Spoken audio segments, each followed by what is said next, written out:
हम ये बताना चाह रहे हैं कि जैसे हमारे समाज में बहुत लोग बोलते हैं कि हम ब्लड नहीं दे सकते हैं और हम अभी कुछ मतलब बहुत लोग एलिजिबल भी होते हैं, लेकिन उनके मन में एक बात पड़ी रहती है कि शायद मैं ब्लड नहीं दे सकता। तो मैं इसी सिलसिले में दो बात बताना चाहता हूँ। पहले तो जो है कि कभी भी ब्लड जो है वो हमेशा स्वस्थ ही आदमी देंगे, कहीं कोई भी अगर बीमार आदमी है तो वो ब्लड देने के लिए एलिजिबल नहीं है, स्वस्थ में है। और अगर मेल है तो मतलब सबके लिए 60 साल फिक्स किया हुआ है, लेकिन अगर उसमें कंडीशन ये है कि 18 से 60 साल तक वाले ब्लड दे सकते हैं, समझे ना।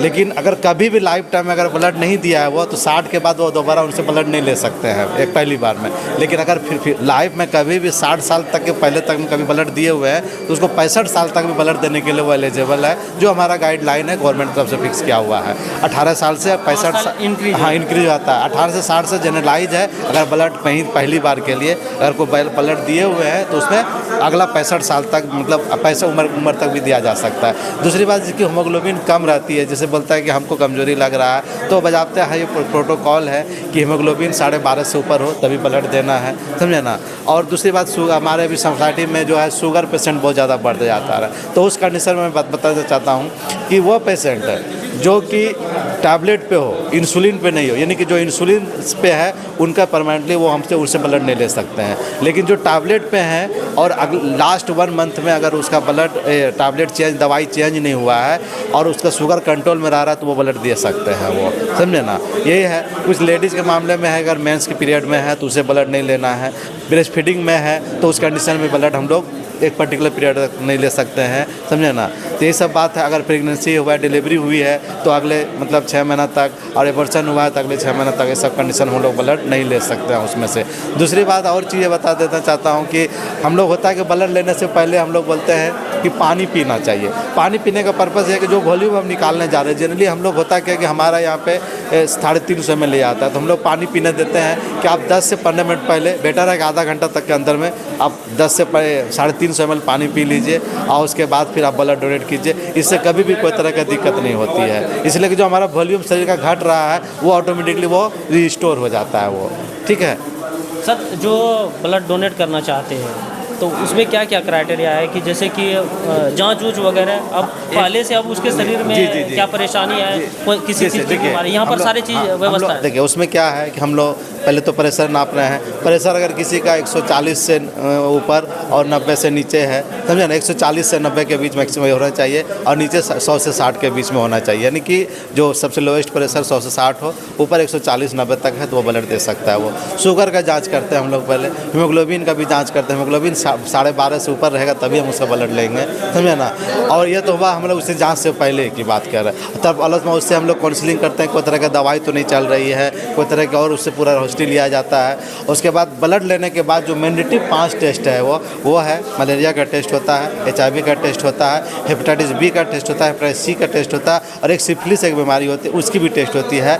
जो भी ब्लड यूनिट लिया जाता है इसको किसी और पर्सन को डोनेट करने से मतलब देने से पहले, रिसीव करने से पहले ये 5 मैंडेटरी टेस्ट होता है। अगर इसमें से कोई भी पॉजिटिव है, कोई एक भी पॉजिटिव आ जाता है तो उस ब्लड बैंक को हम लोग डिस्कार्ड कर देते हैं। और उसके बाद एक प्रोटोकॉल गवर्नमेंट का ये कहना बताया जाता है कि उसको कॉरस्पॉन्डिंग पर्सन, जहाँ जैसे सपोज किसी को मलेरिया का पॉजिटिव आ गया वो, तो मलेरिया के उसको कहाँ जाना बजा, तो उसको फ़ोन करके बताया जाता है कि आप वहाँ जाकर उसका ट्रीटमेंट करवा लीजिए, आपके ब्लड में ये पैरासाइट पाया गया, या किसी और बीमारी निकल, HIV का अगर निकल जाता है तो HIV का ट्रीटमेंट कहाँ होगी, उसको ये कॉन्फिडेंस रखे। ऐसा नहीं कि जनरलाइज वर्ड में उसको बता किसी और से नहीं, पर्सनली फ़ोन करके बताया जाता है कि आपके जो ब्लड दिए थे उसमें से कुछ दिक्कतें आई हैं, आप यहाँ से मिल लीजिए। अगर वो मिलने से अक्षम है, वो अगर फ़ोन पे ही बताना चाहता है कि मैं मिल नहीं पाऊँगा, तो उनको बता दिया जाता है कि आप पर्सनल जगह भेंट कर लीजिए जाके, आपको ब्लड डोनेशन में ऐसा आया। इसलिए 5 मैंडेटरी टेस्ट है, वो तो होना ही होना है। हम लोग उसको इसलिए किया जाता है, उसको TTI बोला जाता है, ट्रांसफ्यूजन ट्रांसमिटेड इन्फेक्शन बोला जाता है उसे, कि अगर मानते हमको इन्फेक्शन है, हमने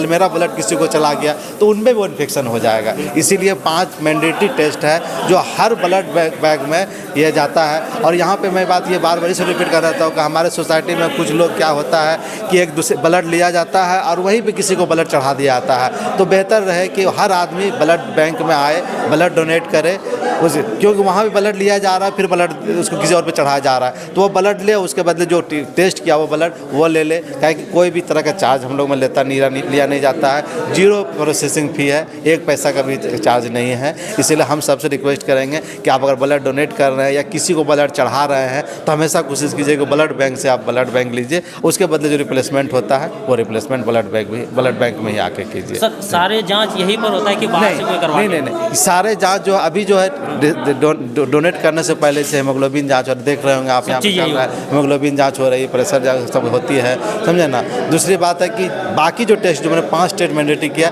ये लैब में जाके होती है, ब्लड बैंक में जाके होगी। वो इसी शिविर के अंदर होगा? नहीं, वो ब्लड बैंक में होगा जाके, वो हमारे फ्री ऑफ, सब फ्री ऑफ कॉस्ट है। वो किट से सारा टेस्ट होता है। वो अगर किसी में डाउट होता है तो फिर हम लोग हायर सेंटर के बोला उसको भेजते हैं। जैसे HIV का टेस्ट क्या होता है कि HIV में स्क्रीनिंग करना रहता है, 2-3 जगह टेस्ट होती है स्टेज में से, तो उस कंडीशन में अगर उसमें पॉजिटिव आ जाती है, उसको पॉजिटिव हम लोग बोलते नहीं है। HIV कभी भी फर्स्ट टाइम पॉजिटिव नहीं बोला तो रिएक्टिव बोला जाता है। अगर रिएक्टिव होती है तो उसको हम लोग नेक्स्ट स्टेज के लिए बुलाता है। वहाँ होने के बाद अगर पॉजिटिव आता है तब हम लोग बोलते हैं कि HIV पॉजिटिव पेशेंट है वो, समझे ना।